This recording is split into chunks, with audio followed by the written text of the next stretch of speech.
compartiendo en intervenciones previas uno de los retos de crecimiento espiritual, de crecimiento psicológico, de crecimiento emocional en una persona es el conflicto o la controversia con lo que es la arrogancia, tanto espiritual como emocional.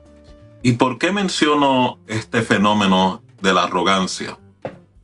Para muchos de nosotros, arrogancia o el concepto de arrogancia es una persona incorregible, una persona que no tiene apertura a la revisión, una persona que tiene la necesidad de continuamente obtener reconocimiento, obtener validación, en casos extremos poder tener la razón, lograr la razón o inclusive obtener el monopolio de la razón. O sea, en otras palabras, no admite error, no admite responsabilidad, no admite corrección. Y aún más retante es que a nivel espiritual y su relación con Dios, tomando en consideración Proverbios 9:23, en la cual este principio espiritual advierte que el altivo será humillado, pero el humilde será enaltecido, construye una barrera en la relación que esta persona desea construir con Dios. En el peor de los casos, si la persona no logra gerenciar, conquistar, crucificar esa actitud arrogante, la persona viene a ser Dios en su propia experiencia, no espiritual, sino religiosa, y es que la persona entonces comienza a operar un espíritu diferente, no una espiritualidad saludable, no una conexión de sumisión a Dios y de sometimiento a la palabra, sino más bien opera un espíritu de religiosidad. La persona es su propio Dios y por lo tanto su caminata a nivel espiritual queda trastornada, por no decir, también queda sujeto a lo que es opresión espiritual. Para entonces concluir, hay dos áreas que quiero cubrir en la intervención del día de hoy de cómo aprender a gerenciar este fenómeno, esta enfermedad que todos sufrimos de la arrogancia para que no perjudique tu relación con Dios. Y los dos conceptos que quiero incluir en esta hora es: deja ir tus rencores del pasado y aprenda a perdonar. Y segundo, deja de escuchar para responder y empieza a escuchar. Los dos son fenómenos bien importantes dentro de este proceso, porque como ya conocerán las personas que retienen rencor, la consecuencia es que viven bajo una máscara a nivel social, operan bajo una máscara a nivel religiosa. Y segundo, cuando yo no escucho, sino que escucho para poder defenderme, poder responder, pierdo la capacidad de poder tener conciencia de las demás personas que están alrededor mío. No puedo aprender de otras personas. No puedo discernir lo que Dios está trabajando en medio de mis circunstancias y por lo tanto no tengo apertura al cambio, no tengo apertura a la rendición.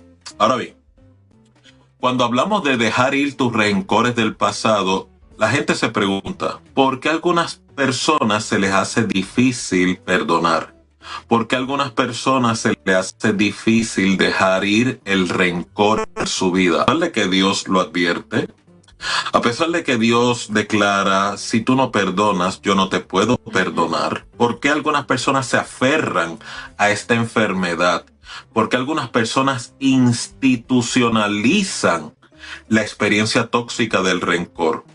Uno de los descubrimientos a través de, muchos procesos con personas que he podido intervenir y aún en mi experiencia personal, porque también yo he sufrido de rencor, se debe a que cuando a mí me hieren o a usted le hieren y esas heridas comienzan a tocar tu dignidad humana, atentar contra tu identidad, descalabrar tu valía, y yo no abrazo el consejo de Dios de perdonar, liberarme de esa plaga a nivel psíquica, a nivel espiritual, a nivel, emocional, como tengo mi dignidad, o sea, dignidad es el valor que yo me adjudico como persona, entonces comienzo a experimentar psicológicamente un deterioro en mi valía. O sea, en otras palabras, yo interpreto que no sirvo, yo interpreto que fracasé, yo interpreto que no soy bueno, yo interpreto que la gente no me valora, yo interpreto que no soy apreciable. Llego inclusive a la interpretación de que Dios permite estos eventos adversos en mi vida y cómo los sufro porque está molesto conmigo, está incómodo con mi persona, me está castigando. En muchas ocasiones, en pobre ciencia o ningún conocimiento acerca del verdadero carácter de Dios, y esto lleva a que la persona construya lo que se llama una fortaleza, un muro. O sea, la vulnerabilidad que podía llevarme a ser sensible, a ser solidario, a no devolver el mal con mal, sino devolver el mal con bien, me ha llevado por causa de mi manejo a la construcción de una falsa identidad. ¿Y qué es lo que sustenta la arrogancia? Una persona que proyecta una seguridad, una persona que proyecta o transmite que no se equivoca, una persona que no reconoce o admite corrección porque tiene la razón en todo, se afana por mantener, ¿verdad?, ganar los argumentos, se afana por ser prominente, se afana por ser el primero sobre todos los demás y aún peor, tratará de reducir a las personas que están alrededor de él o lejos de ella para poder prevalecer y mantenerse en un posicionamiento donde se destaque sobre los demás. Cuando la Escritura me advierte que si yo me humillo, es Dios el que me va a ir ensaltando, me va a ir enalteciendo, me va a ir promoviendo. Así que si te das cuenta, esta actitud arrogante o este espíritu de arrogancia va en total oposición a la regla de oro, la cual advierte, si tú quieres ser el más grande o el mayor entre los demás, sé el servidor de los demás. Si tú haces tu ofrenda, no lo publiques, no lo hagas público. Si haces un bien o das una ofrenda, que tu mano derecha no sepa lo que hace tu izquierda. Si tienes una controversia, ora a Dios en lo secreto y en lo público Dios te va a enaltecer, te va a engrandecer. O sea, Dios es un Dios que valida la dignidad de una persona. Dios es un Dios que promueve restitución, pero tiene que ser en los términos que Él establece, porque si yo no abrazo los términos de Dios, nuestra naturaleza pecaminosa, nuestra naturaleza humana depravada, va a buscar esa promoción, pero de una manera destructiva y de una manera donde inclusive Dios puede quedar destronado como Señor de tu vida en el corazón de dicho individuo. Y es por eso que cuando la actitud arrogante comienza a dominar a una persona, a mí no me sorprende que el Espíritu Santo comienza a quebrantar esa persona, permita que la persona pase muchas controversias, se pueda dar con la controversia de sufrir las consecuencias de sus acciones y decisiones,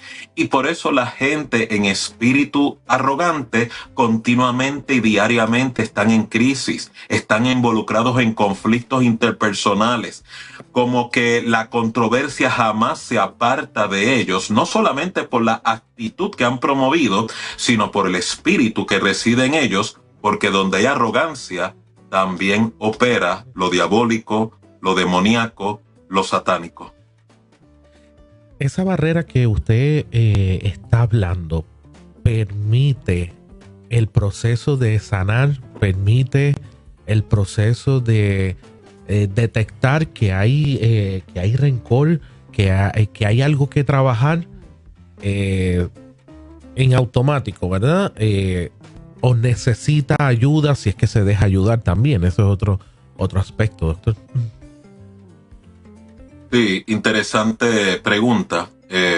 Como bien mencionaste, no va a permitir que la persona pueda obtener una sanación o una reparación, porque técnicamente hablando, ya la persona construyó su propio modelo de recuperación.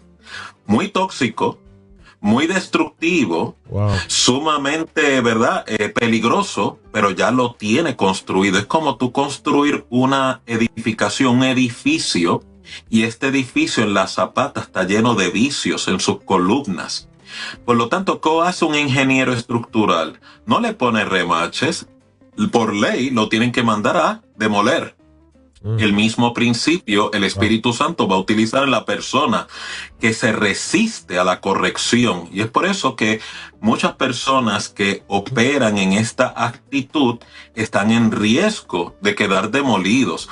No como un elemento de castigo de parte de Dios hacia ellos, sino como un esfuerzo de rescate de la providencia del Dios Altísimo para rescatar a esta persona de sus propios vicios.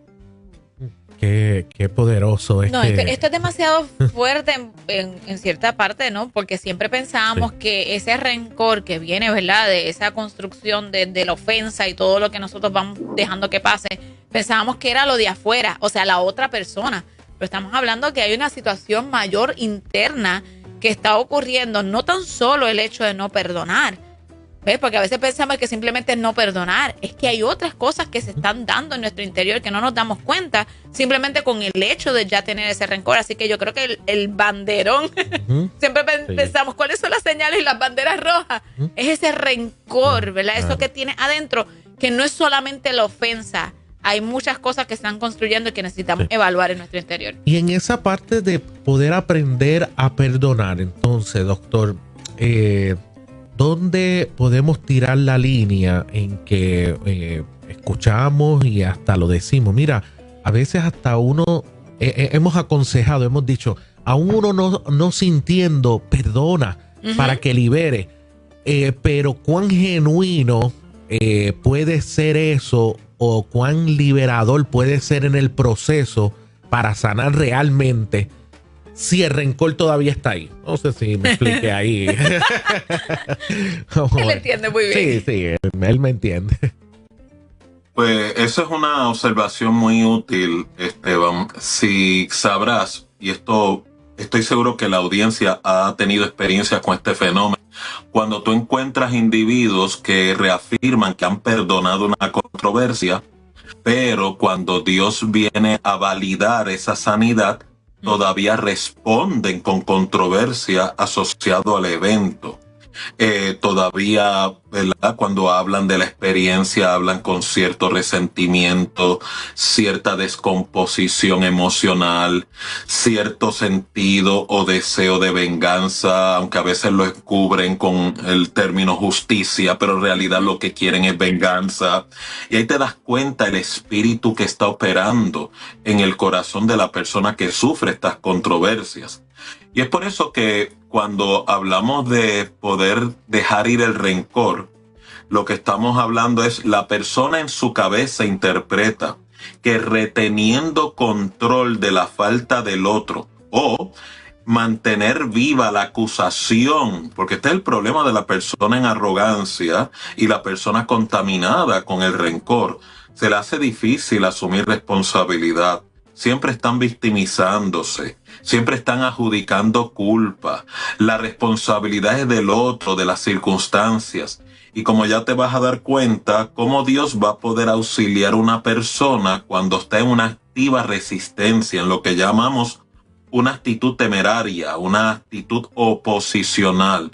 Pues el Espíritu Santo, para poder ayudar a este individuo que está bajo esta controversia, porque lo que quiero que entiendan es que aunque es una actitud muy tóxica, aunque es una actitud que muchas veces trae mucha controversia y la gente tal vez no está dispuesta a tratar a usted, es muy probable que Dios no se deje intimidar por esa controversia y sí trabaje con usted. ¿Cómo? Rompiendo ese molde, quebrantándote en esa situación, aún si es necesario luchando con usted, con la única intención no de destruirlo a usted, sino destruir la actitud que lo está destruyendo a usted. Recuerde la experiencia de Jacob cuando luchó con el ángel. Su mismo nombre le daba una caracterización de su personalidad, que significaba el usurpador. Y Dios tuvo que luchar con él, que es casi metafórico para el tema que tenemos hoy, de cómo Dios a veces nos tiene que doblegar para que podamos tener una actitud nueva y diferente. Y de usurpador pasó a príncipe de Dios. Lo mismo con Nabucodonosor. No había hombre en la Biblia, servidor de Dios, antes de él haber conocido acerca de Dios, porque así lo confirman los profetas antiguos. Y a pesar de Dios advertirle que cuidara su corazón, que buscara implementar misericordia, que aplicara justicia, se olvidó de la advertencia que Dios le dio a través del mensaje profético por Daniel. Y cuando declaró, no es esta Babilonia, la gran ciudad, este gran imperio que yo he construido con mi sabiduría y mi fuerza. ¿Y qué le sucedió? Dios tuvo que permitir una crisis donde perdió hasta la mente para poder recuperar su verdadera identidad y la actitud correcta. Dios mío, que Dios nos ayude. Realmente, doctor, yo estaba pensando en este próximo punto que usted tiene de deja de escuchar para responder y empieza a escuchar. Está muy vinculado con esto del rencor, porque muchas veces nosotros estamos simplemente esperando tener nuestro momento para responder a lo que nos está diciendo, pero realmente es por ese resentimiento, ese rencor que hay dentro. Yo le diría tal cosa, tal cosa, tal cosa, tal cosa, y todo viene producto de lo mismo, ¿no? Pudiera ser. Claro. Sí, correcto, estás en lo correcto, Kiara. Cuando una persona está dominada por esta actitud de arrogancia, su psiquis está más orientada hacia defender lo que se llama esa máscara a nivel social o máscara religiosa.